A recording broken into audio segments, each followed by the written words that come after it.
하나님의 주권을 아는 것과 경건이라는 제목으로 함께 말씀 나누겠습니다.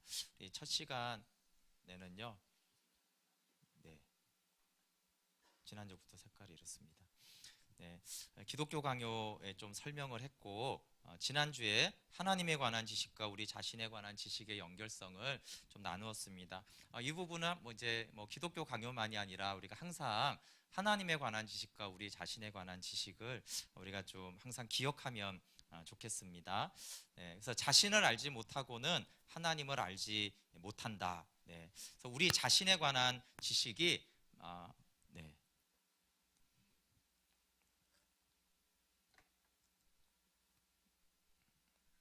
다시 좀 하겠습니다. 이게 글로 됐잖아요. 그래서 제가 그냥 글만 제가 읽어주면 좀 이해하기 어렵다는 생각이 들었어요. 왜냐하면 읽어도 어려울 때가 있거든요. 책을 읽어도 좀 옛날 거고 또 이제 번역을 해가지고 네, 그래서 이렇게 말을 해주면 어려울 거라는 생각이 들었어요. 네, 그래서 완벽하게 똑같이 하는 건 아니고 조금씩 제가 이해하기 쉽도록 바꿨지만, 이제 칼빈이 한 말은 가능하면 그냥 글자만 해가지고 제가 PPT로 간단하게 좀 보여주려고 합니다. 네, 그래서 우리 자신에 관한 지식은 마치 손으로 끌듯이 우리를 인도하여 하나님을 발견하게 한다라고 그랬습니다. 근데 이제 우리 자신에 관한 지식이 나 자신을 미워할 정도로 비참하고 죄인됨에 대한 지식이 우리를 손으로 끌듯이 하나님을 알게 한다라고 했습니다.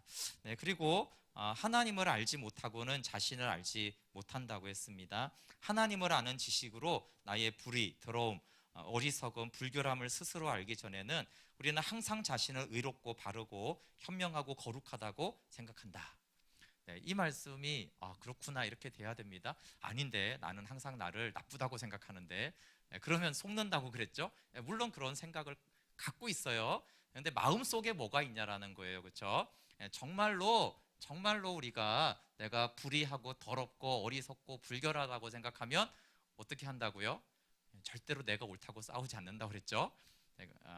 그런데 우리는 항상 평소에는 내가 부족하지, 어리석지 이렇게 하지만 누군가 부딪히거나 내 의견이 수용이 안 되면 내가 지혜로운데, 내가 제일 지혜롭지 이렇게 바뀌잖아요. 그렇죠? 내가 옳지 이렇게 되잖아요.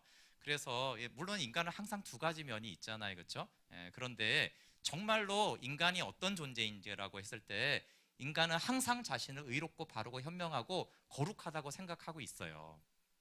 그리고 하나님을 알 때야 내가 불의하고 더럽고 어리석고 불결하구나 이렇게 알게 되는 것이죠. 그래서 이제 하나님을 알게 되면 나의 의는 최대의 불의한 것이 되고 나의 지혜는 매우 어리석으며 나의 능력은 무능이 되고 완전하게 보이던 것은 아주 사악하게 되어집니다. 그래서 인간은 자신을 하나님의 위엄과 비교해 보기 전에는 결단코 자신의 비천한 상태를 충분히 인식할 수 없다. 네, 여기 충분히가 중요합니다. 어느 정도는 우리가 인지하잖아요. 그렇죠?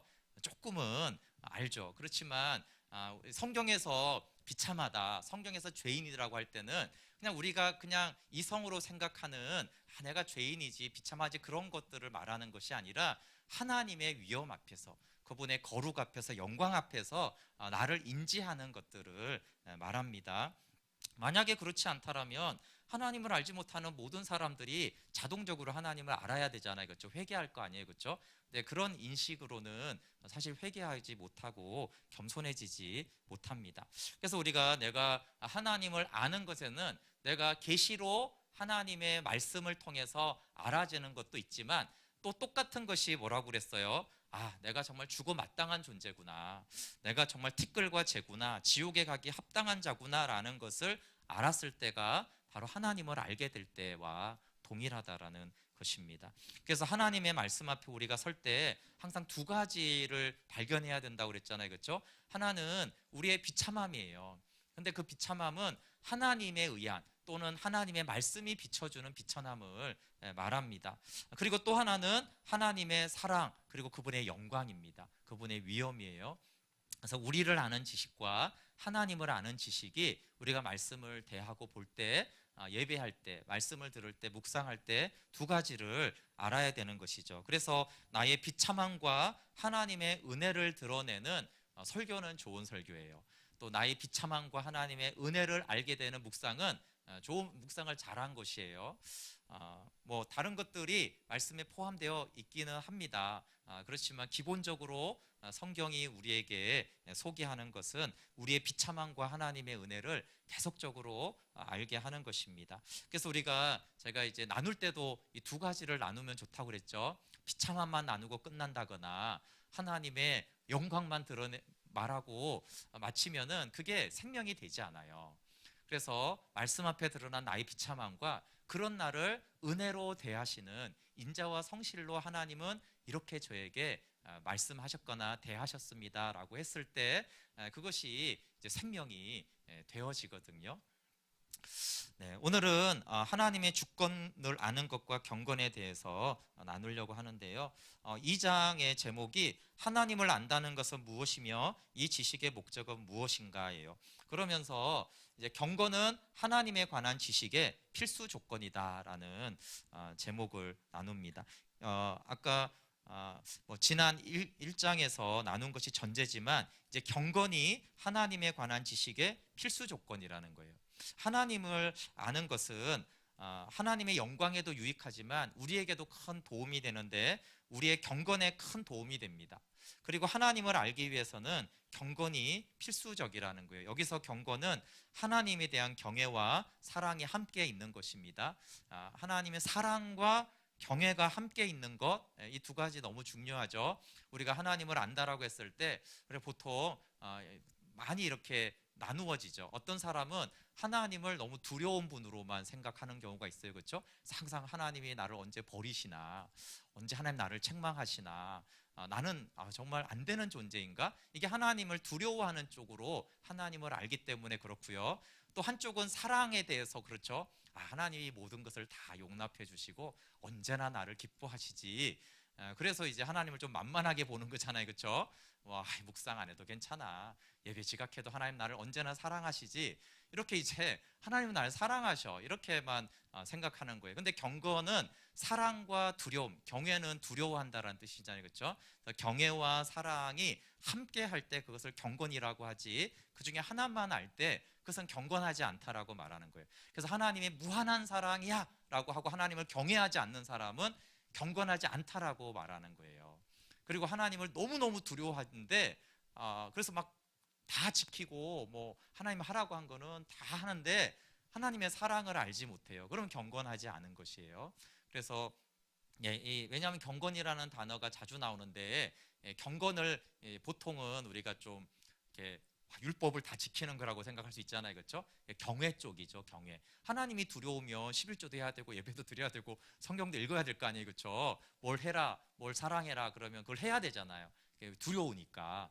그렇지만 보통 우리가 그걸 경건이라고 생각하지만 경건이라고 할 때 경외와 사랑이 함께 있어야 되는 것에 대해서 항상 우리가 염두에 두면 좋겠습니다. 그리고 그래서 우리의 신앙이 경건한지 아닌지, 물론 이 두 가지가 다 부족할 수도 있지만 사랑도 없고 경건도 없다 그럴 수도 있지만 또 이게 한쪽으로 치우친 것이 경건이 아니라는 거예요. 근데 우리 한쪽으로 치우칠 때가 더 어려운 게 많아요.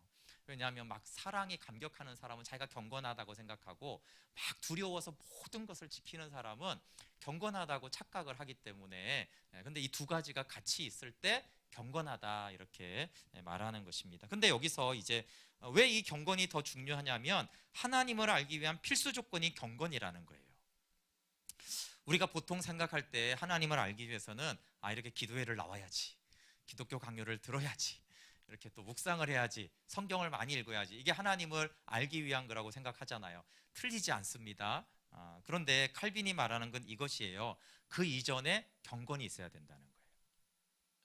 그러니까 지금 기독교 강요에 대해서 어쨌든 뭐 하나님을 아는 거에 대해서 듣는데 이것을 듣는 내 마음이 경건한가? 경건하게 말씀을 들으면 하나님을 알게 된다는 거예요. 경건함으로 말씀을 묵상하게 되면 하나님을 알게 된다는 거예요. 경건함으로 예배를 하게 되면 하나님을 알게 된다는 거예요. 근데 예배를 드리든 기도를 하든 묵상을 하든 경건이 없어요.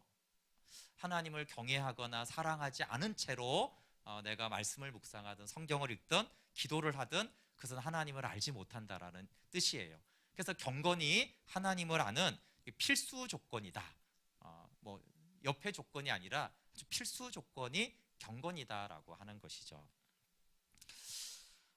그래서 내가 나는 나름대로 묵상도 하고 기도도 하고 열심히 하는 것 같은데 왜 자꾸 하나님을 잘 모르겠지? 그러면은 내가 경건함으로 그것을 하고 있는가를 보는 것이죠. 내가 사랑과 경외감을 가지고 내가 그것을 하고 있는가? 그렇지 않다라면 칼빈의 말에 의하면 하나님을 모르는 게 정상이다. 그걸 아무리 해도 경건이 없이는 하나님을 알 수가 없다라는 것입니다. 하나님을 아는 것과 자신을 아는 것이 연결돼 있잖아요, 그렇죠? 그래서 자신의 비참함을 알아야지 경건을 알게 되어집니다. 그런데 이 경건을 아는 데 있어서 아주 중요한 것이, 그럼 경건이 너무 중요하잖아요. 근데 경건을 아는 데 있어서 첫 번째 알아야 될 것이 창조주 하나님을 아는 것이에요.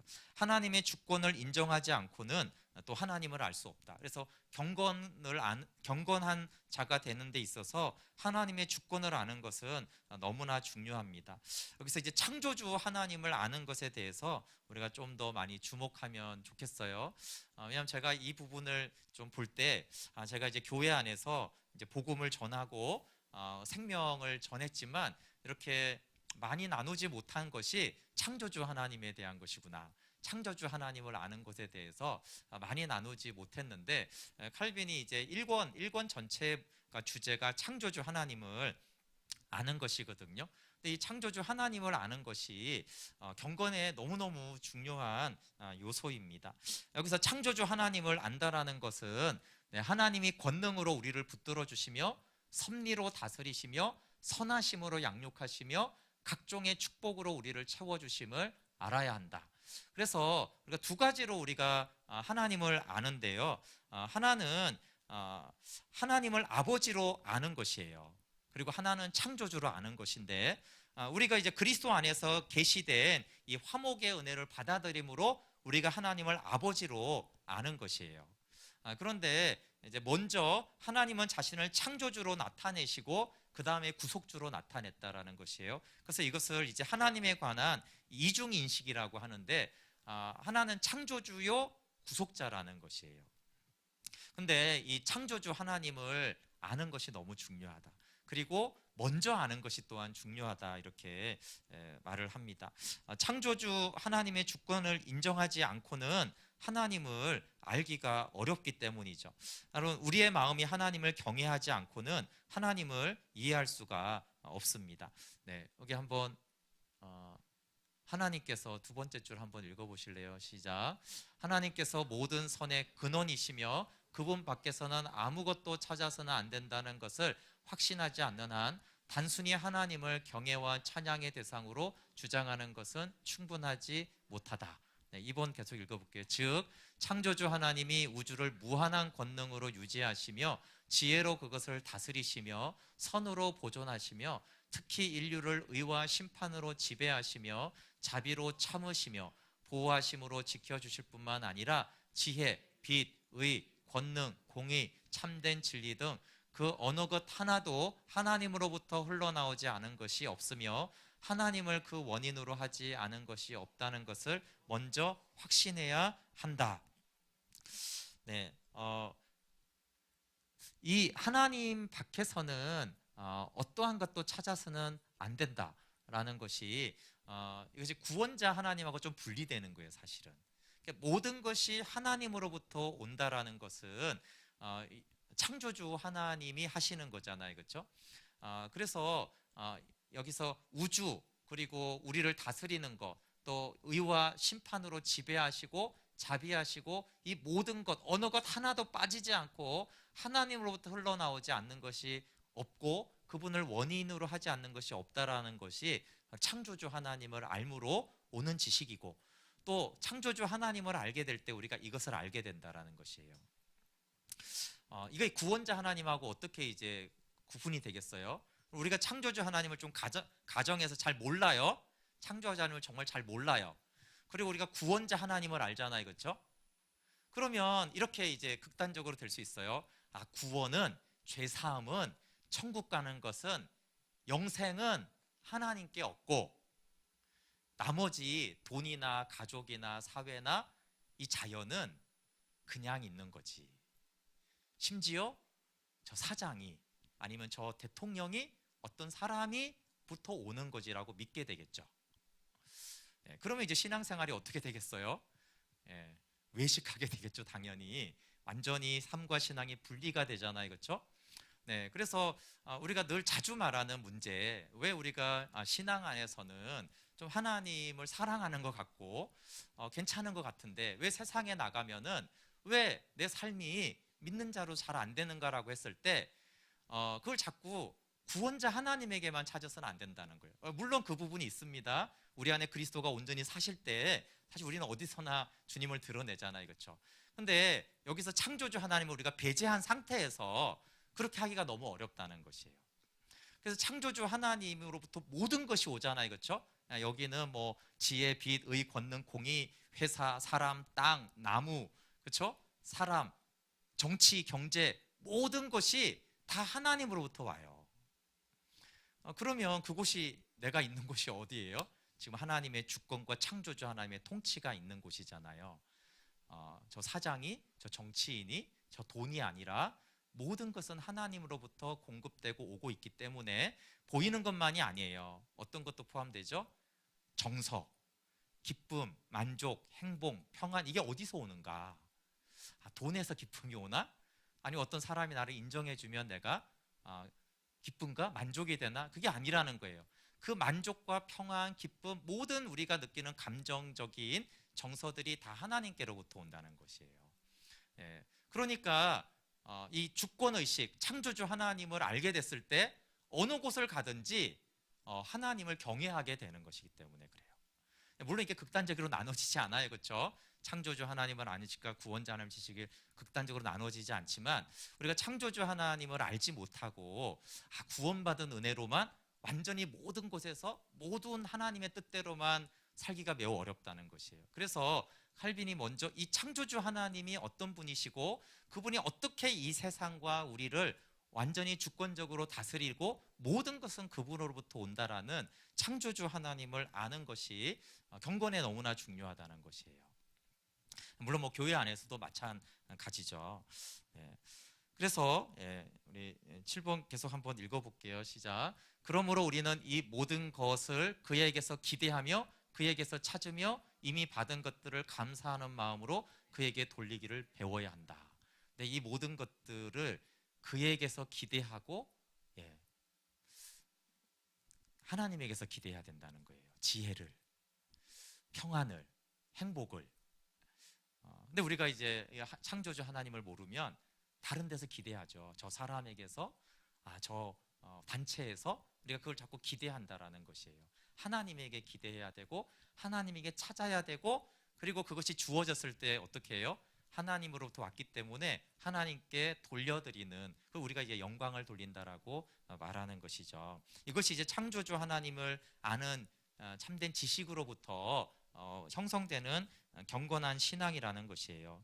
그래서 이러한 하나님의 능력을 의식하는 것은 올바른 경건을 우리에게 가르쳐 준다. 이 창조주 하나님의 능력과 주권을 우리가 의식하게 되어질 때 우리가 올바른 경건, 아까 말한 하나님을 경외하게 되는 것이죠. 그리고 그분으로부터 공급되는 것으로 인하여서 사랑하게 되는. 그래서 경외와 사랑을 가진 이 참된 경건은 이런 창조주 하나님의 능력을 우리가 의식하면서부터 배우게 된다라는 것이에요. 그래서 아까 경건이 하나님을 아는 데 아주 중요하다고 했잖아요. 그렇죠? 그럼 이제 어떻게 우리가 경건을 배울 수 있냐라고 했을 때 창조주 하나님을 알아야 된다.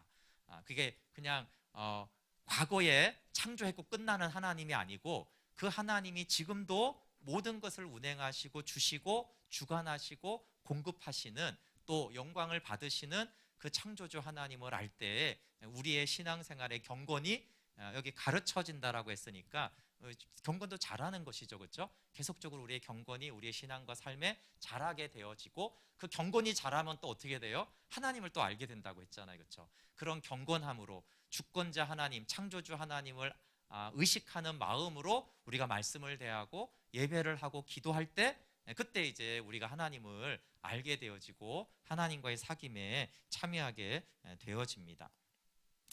그래서 하나님의 사랑은 하나님의 주권적 은혜를 깨달아 알므로써 또 옵니다. 앞에가 이제 경외 쪽이라면 하나님의 사랑도 마찬가지라는 거죠. 한번 같이 읽어볼게요. 시작. 사람들은 자기가 하나님께 모든 것을 빚지고 있다는 것, 하나님의 사랑으로 양육받고 있다는 것, 자기고 누리는 모든 축복의 근원이 바로 하나님이시라는 것, 하나님을 떠나서는 아무것도 찾아서는 안 된다는 것, 이러한 모든 것을 인식하기 전에는 결단코 그들이 자발적으로 하나님께 순종하며 봉사할 수 없다.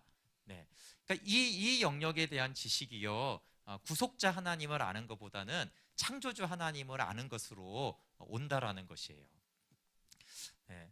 모든 누리는 축복의 근원이 하나님이라는 것, 그 창조주를 떠나서는 내가 아무것도 할 수 없다라는 것, 이것을 알 때야 우리가 자발적으로 하나님께 순종하면서 봉사를 할 수 있습니다. 그래서 그들이 완전한 행복을 하나님 안에 두지 않는 한 중심으로 그들 자신을 하나님께 헌신하지 못한다. 네, 그래서 이제 칼빈이 말하고 싶은 것은, 물론 우리 죄인을 구원한 그거보다 더 큰 은혜는 없어요, 그렇죠?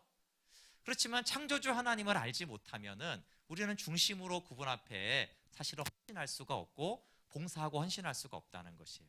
물론 뭐 부분적으로 할 수 있죠. 근데 여기 중심이라는 말은 제가 진심과 중심이 다르다고 했어요. 진심은 항상 변하는 거예요.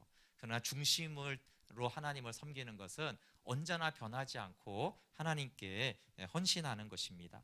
그래서 모든 것이 하나님께로부터 온다.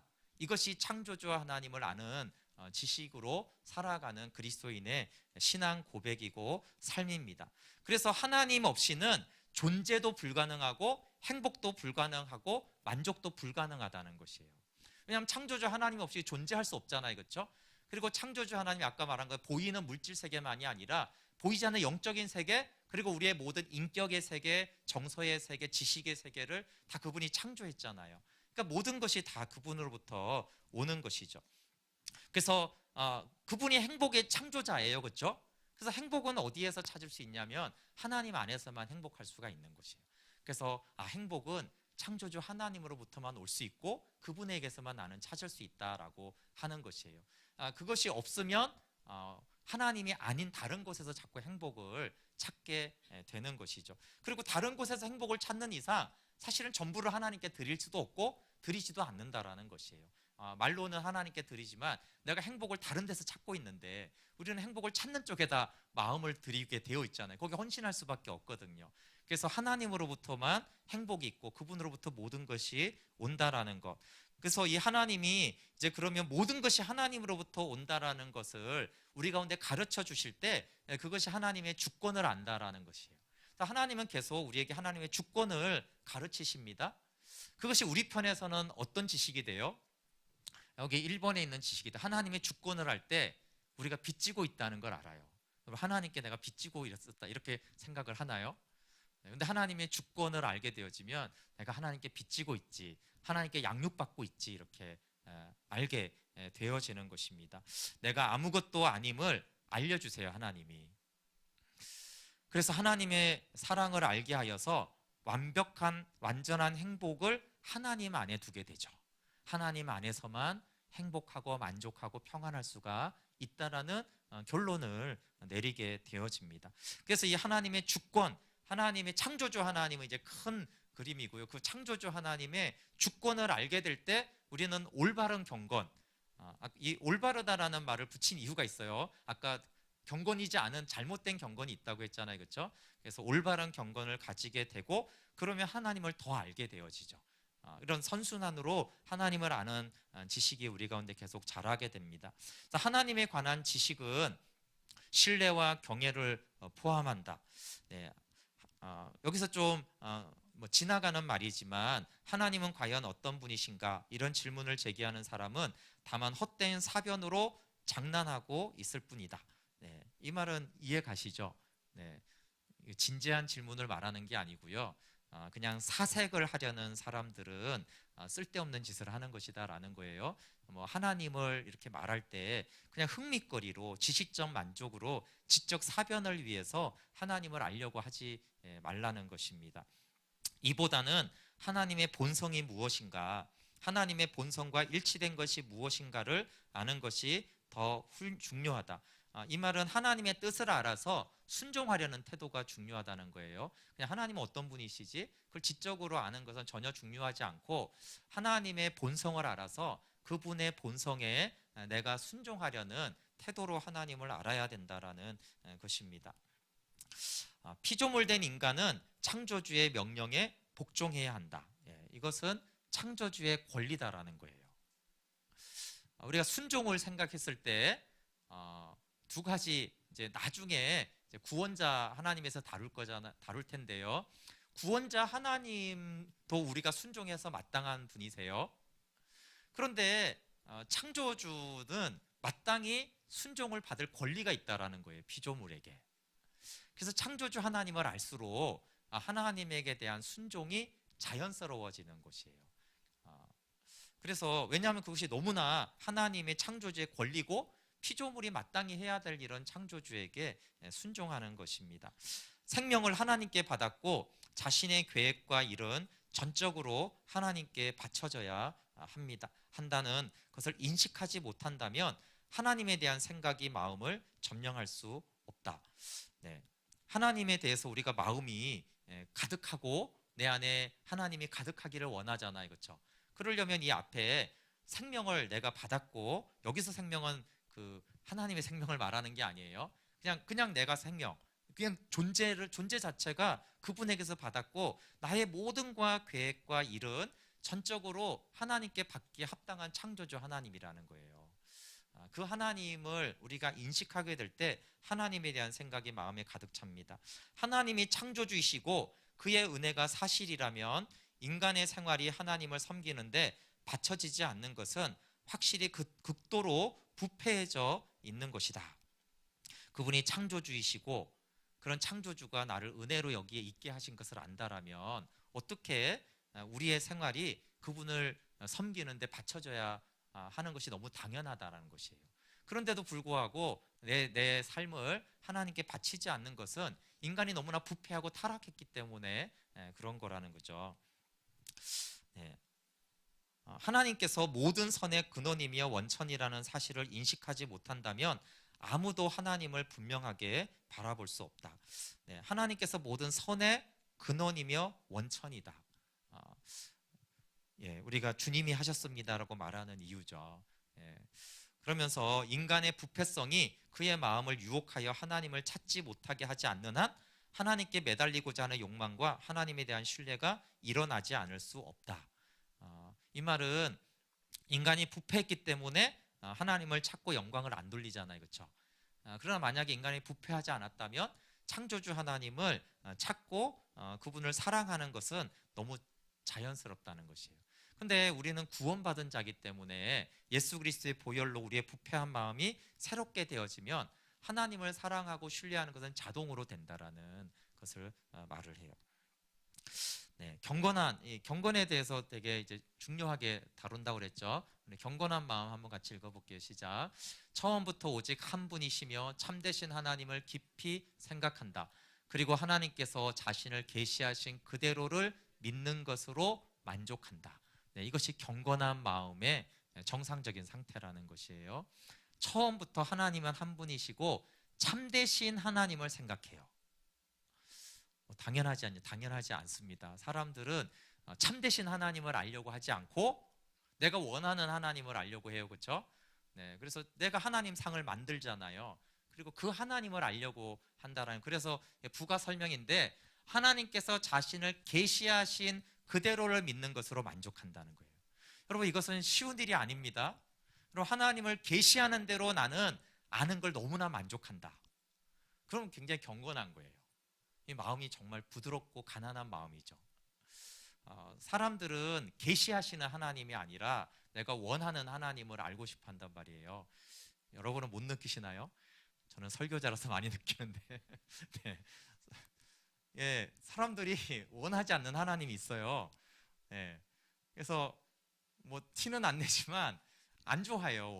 본인이 원하지 않는 하나님을 계속 얘기하면 그게 성경에 있어도 그걸 기뻐하지 않아요. 물론 거부하지도 않죠. 왜냐하면 거부하지도 않고 환영하지도 않아요. 그냥 가만히 있는 것이죠. 그래서 이 굉장히 중요합니다. 하나님께서 자신을 계시하신 그대로를 믿는 것으로 만족한다. 이것은 어떤 특징이 있습니까? 성경을 읽을 때 정말 하나님을 알기 위한 질문은 하지만요, 사실 성경을 읽으면서 그냥 아멘이 되어져요. 근데 우리가 이제 좋은 의도의 질문이 아니고요, 자꾸 성경을 읽으면서 딴지를 긁고 싶은 마음이 생길 때가 있어요.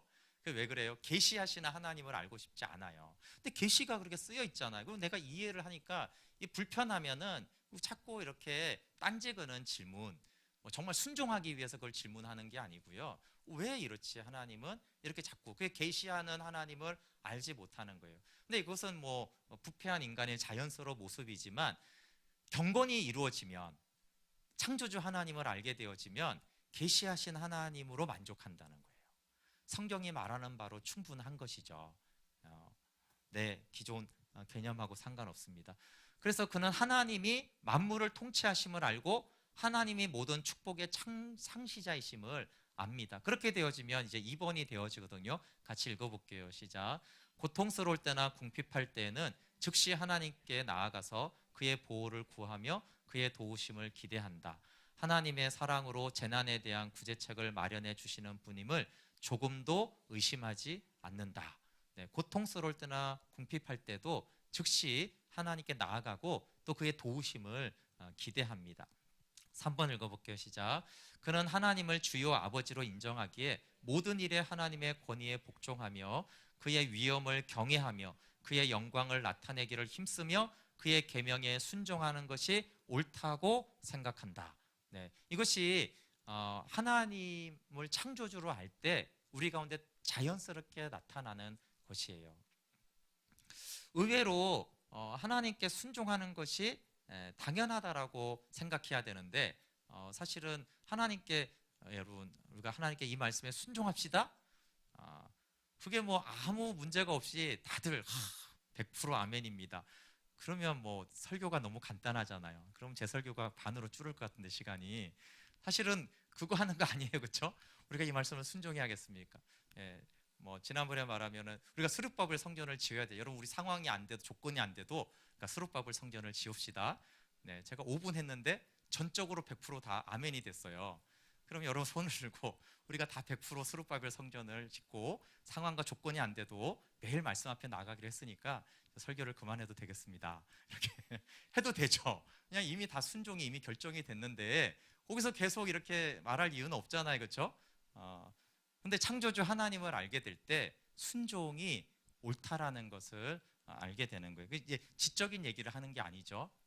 그렇지, 순종해야지, 이렇게 우리의 마음이 반응을 한다라는 것입니다.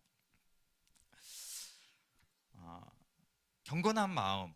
그래서 우리가 경건한 마음인지 아닌지를 이 말씀을 통해서 좀 확인을 할 수 있고요. 더 나아가서 이제 심판의 하나님, 공의로운 하나님도 온전히 인정을 합니다. 같이 5번 읽어볼게요. 시작.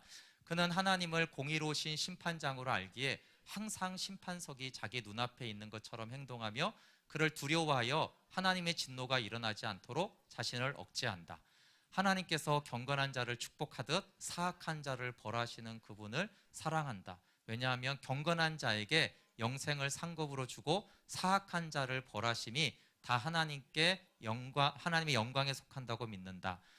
하나님의 심판에 대한 지식은 무섭지만 피할 길이 있어도 자신을 숨기려 하지 않는다. 네, 그러니까 앞에 부분은 뭐 우리가 동의할 수 있는 부분이에요, 그렇죠? 하나님 심판이 하나님 공의로운 하나님이시죠. 그것이 그분의 영광을 나타냅니다라고 하는 것이에요. 그런데 하나님의 공의를 안다라는 것이요, 하나님의 심판에 대한 것을 안다라는 것은 이거에 무섭지만 피할 길이 있어도 자신을 숨기려 하지 않는다. 이해가 되시죠? 심판은 무서워요. 근데 무서운 하나님의 심판이 오는데 피할 길이 있어요. 네, 그럼 피하면 하나님의 창조주 되심과 주권을 잘 모른다는 뜻이에요.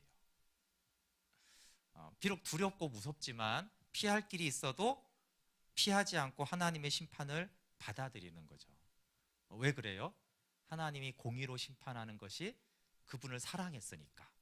그리고 그것이 하나님께 영광이 된다는 것을 알기 때문에 차라리 내가 피할 길이 있을 때 피하는 것보다는 두렵고 무섭지만 그 심판을 내가 받는 것이 하나님께 영광이 되고 자신에게 유익이 된다는 걸 아는 것이에요.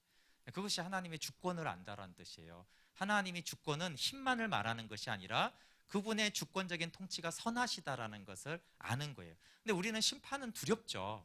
그럼에도 불구하고 이 두려움보다 더 큰 지식이 뭐예요? 하나님은 선하시다라는 거예요. 그분이 인자하시다는 것이죠. 그래서 두려움에도 불구하고 피하지 않고 피할 수도 있는데 그 심판을 받아들이는 것이 하나님의 주권을 알고 그것이 하나님의 창조주 하나님을 아는 것이죠.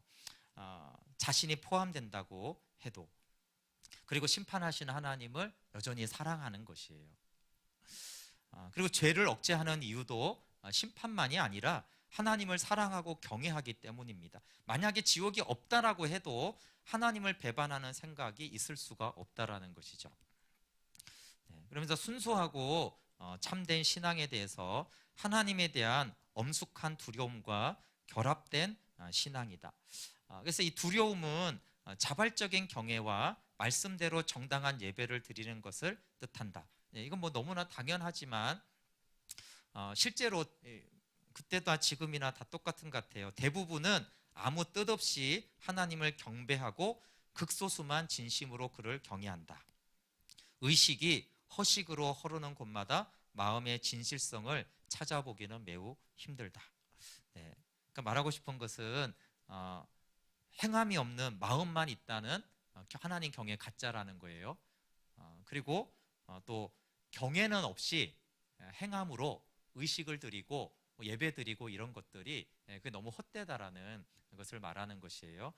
그래서 순수하며 참된 신앙은 엄숙한 두려움으로 마음 안에 행위로 함께 하나님을 경외하고 행위로 하나님을 예배하는 것이다라고 하는 것입니다. 하나님을 안다고 할 때 우리가 첫 번째 무엇을 안다라고 생각합니까? 저도 이제 그랬던 것 같아요. 그리고 제가 많이 그렇게 가르쳐서 우리가 하나님을 안다라고 했을 때 먼저 하나님의 구원, 십자가 사랑과 보혈로 우리의 죄를 사해 주신 그 하나님을 알죠. 먼저 매우 좋은 것입니다. 이것이 잘못된 것은 아니에요. 그렇지만 칼빈이 칼빈의 권면이죠. 칼빈은 내 생각에는 창조주 하나님을 먼저 아는 것이 좋다라고 하는 것이에요. 주권자 하나님을 먼저 아는 것이 하나님을 아는데 첫 번째 지식으로 아주 유익하다라는 거예요. 그래서 하나님을 안다라고 했을 때 어떤 하나님을 알지라고 했을 때 창조주 하나님을 내가 알지. 이 지식이 하나님을 알게 되는데 나중에 구원자 하나님을 알게 되는데도 아주 풍성하게 알게 된다라는 것을 말을 하는 것이에요. 아까 말한 대로 우리가 주권자 하나님을 잘 모르게 되면 참된 겸손, 죄인된 비참함을 알 수가 없습니다. 그래서 저희 교회에서 심판의 복음을 전하잖아요. 장사 복음을. 근데 여기에 이제 거부감이 있는 사람들이거나 성경에 있지만 좀 잘 받아들이기 힘들다라고 했을 때 왜 그래요? 우리가 구원에는 장사 복음도 포함되어 있는데 우리가 구원 그러면 뭐만 주로 생각해요? 죄 사함과 사랑. 이쪽에 많이 발달이 되잖아요. 하나님 나를 사랑하셔서 구원하셨어. 그러니까 이 개념에 심판이 안 들어가 있어요. 근데 하나님이 심판하시는 하나님이고 무덤에서 성전을 지으신다고 그러니까 그게 맞는 것 같은데 이렇게 잘 수용이 잘 안 되는 것이죠. 그래서 심판의 하나님을 모르거나 거부할 수가 있어요. 그런데 주권자 하나님을 알게 되면 어떻다고요? 주권이라는 것은 모든 것을 그분의 뜻대로 주관하고 통치할 권한과 권리와 모든 것이 하나님께 있다라는 거예요. 이해되시죠? 창조주와 피조물의 관계에서 사도 바울이 토기장의 비유를 했듯이 일단 창조주는 피조물하고 의논하지 않아요. 그렇죠? 왜 창조할 때도 의논하지 않고 우주를 운행할 때 의논하지 않잖아요. 인간을 만들 때 머리를 3개로 만들지 하나로 만들지 상의 안 하시잖아요. 그렇죠? 그래서 피조물과 창조주를 말할 때 그분의 통치가 주권적이라는 거예요. 그래서 그분이 의와 공의로 통치하기로 했다고 창조주가 일방적으로 정했잖아요. 그렇죠? 이게 창조주의 권리라는 거예요. 그럼 피조물은 어떻게 그걸 받아들여요? 여러분 공기가 있는 걸 그냥 받아들이죠? 예, 이 중력이 있는 걸 그냥 받아들이잖아요. 그걸 막 우리하고 의논하지 않잖아요. 그것처럼 하나님이 의와 공의로 다스리기로 하셨지. 그럼 어떻게 돼요? 피조물은? 당연히 마치 중력이 있고 우리가 산소가 있어서 호흡을 하면서 살아야 되고 물속에 들어가면 호흡이 안 되잖아요. 그 혹시 불평하세요? 그냥 받아들이지 않아요? 왜 하나님은 물속에서는 우리가 숨을 쉴 수가 없는 거야? 왜 이런 식으로 창조를 한 거야? 막 따지세요? 아니면 그냥 물속에 들어가면 숨을 못 쉬지? 이렇게 하세요? 그냥 받아들이죠. 그게 피조물이기 때문에 그런 거예요. 우리가 창조주라면 따질 수 있죠. 우리가 상의해갖고 하나님 창조해야 된다면, 이게 제가 이상한 생각을 하는 건가요? 보세요. 제가 여기 미세먼지가 좋아지고 요 하천가를 여기 가자동을 그러면 오리들이 있어요. 청둥 오리들이. 근데 신기한 게 오리들이 새끼인데요. 신기한 게 걔네들이 겨울에도 물에 떠다니잖아요. 그렇죠? 그 추운데 인간은 왜 저렇게 이 추운 겨울에 물에 못 떠다니고 수영을 왜 이렇게 못할까? 근데 또 하나는 걔네들이 날아다녀요. 그리고 띠뚱띠뚱하지 않고 걸어 다녀요. 그래서 제가 오리를 보면서 쟤는 걷기도 하고 수영도 잘하고 날기도 하고 인간은 왜 걸을 수밖에 없을까? 저는 이제 걷고 있었기 때문에 생각해 보면 아유 하나님 왜 뭐 인간을 좀 할 때 좀 날기도 하고 수영도 하고 걷기도 하고 뛰기도 하고 그렇게 하시면 좋지 이런 생각을 하는 게 이상한 거예요. 그렇죠? 쟤는 참 우리는 신기하게 창조하셨네. 쟤는 날기도 하고 수영도 잘하고 근데 뭐 나는 수영도 못하고 날지도 못하고 그냥 이게 받아들이잖아요. 그렇듯이 하나님의 공의를 받아들이는 거예요. 그래서 하나님의 심판을 받아들이는 거예요. 하나님이 그렇게 세상을 운행하고 인간을 통치하기로 결정하셨는데 거기에 무슨 토가 있어요. 불편할 수는 있죠. 못 나니까 불편하고 숨 못 쉬니까 물속에 불편할 수는 있지만 불편한 건 불편한 거고 그분의 주권과 통치 섭리는 그냥 피조물은 받아들이는 거예요. 그래서 하나님이 선하시고 공의로워서 사랑과 인자와 공의로 다스리기로 하셨다라고 그러면 그 심판이 우리에게 불편하든 안 하든 그게 중요하지 않고요. 그냥 물속에 들어가면 숨 못 쉬듯이 하나님은 공의로 심판하시는 거야. 이렇게 받아들이는 거예요. 그래서 창조주 하나님의 주권을 알 때 심판에 대해서 토를 달지 않게 돼요. 근데 우리가 이제 심판의 하나님을 창조주 하나님을 모르고 인간은 다 하나님 노릇하고 싶은 마음이 있잖아요. 그렇죠? 그럼 하나님 왜 심판을 하시지? 이렇게 되는 거예요. 왜 심판을 하실까? 구원자 하나님이 사랑하셔서 구원하시는 하나님이 이렇게 이제 되는 것이죠. 그래서 자꾸 하나님에 대한 통치에 대한 불만을 표시하게 되어집니다. 우리가 치유자 하나님이나 나의 피로를 채우시는 하나님, 나를 형통하게 하는 하나님으로 알 수는 있죠. 그렇지만 그 피로를 채워주시는 하나님의 주권과 사랑을 알아야 되죠. 하나님을 바르게 알기 위해서는 우리의 피로를 채우신 그 주권자 하나님, 창조주 하나님을 아는 지식으로 바뀌어야 됩니다. 그래서 바른 지식은 창조주 하나님이 모든 것을 주관하시며 모든 것은 하나님께로부터 온다라는 것이에요. 의와 공의로 만물을 다스리시는 하나님이 죄인인 나를 십자가로 구원하신 것입니다. 주권자 하나님이 하나님을 경외하는 백성에게 모든 복을 주시는 것을 믿는 것이죠. 그리고 자신을 포함해서 이 땅에 교만한 자를 공의로 심판하는 것이 옳습니다라고 하는 것이 너무나 당연하게 우리가 받아들이는 거예요. 지난 주일에도 제가 부름받았는가 선택했는가라고 했을 때도 하나님의 주권을 알 때 우리는 겸손하고 성실하게 섬길 수가 있습니다. 잘된 일 잘못한 일도 요셉처럼 잘못된 일도 하나님이 나를 애굽으로 보내셨습니다 하는 것이고 잘되게 총리가 된 것도 하나님이 나를 여기서 총리로 세우셨습니다라고 하는 것이 하나님의 주권을 인정하는 것입니다.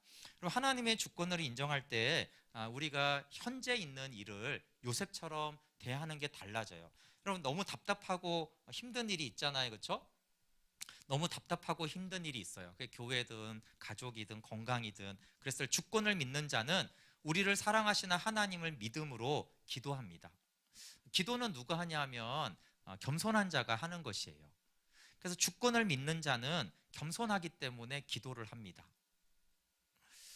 주권을 믿지 못하면 어떻게 돼요? 불안하죠. 그러면 이 사람도 기도는 할 수 있어요. 근데 어떻게 기도를 하죠? 내 믿음과 내 기도 능력에 좌우된다고 생각해요. 주권을 믿으면 그분의 선하심과 사랑하시고 그 통치자 하나님을 믿으면 겸손하게 기도하는 거예요. 그런데 하나님의 주권을 내가 못 믿으면 불안하잖아요.